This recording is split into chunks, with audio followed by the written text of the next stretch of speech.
எல்லா கட்சிக்காரரும் including BJP, NCP, Sharad Pawar, Eknath Shinde, Devendra Fadnavis. And Maharashtra is a den of private colleges, medical colleges. They were looting money. ஒரு capitation fees 25 lakhs. மையப்பனுடைய doctor இப்போ ஏதாவது ஒரு capitation கொடுத்தாங்களா? She got passed. So that it is a must. என்ன பொறுத்த மட்டும் supreme court will not give permission.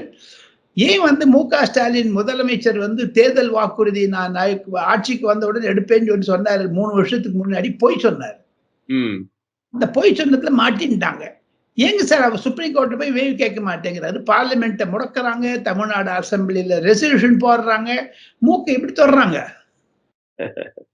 நேரம் தொட வேண்டியது தானே, சுப்ரீம் கோர்ட்டு போய் அப்பியர் ஆக வேண்டியது தானே.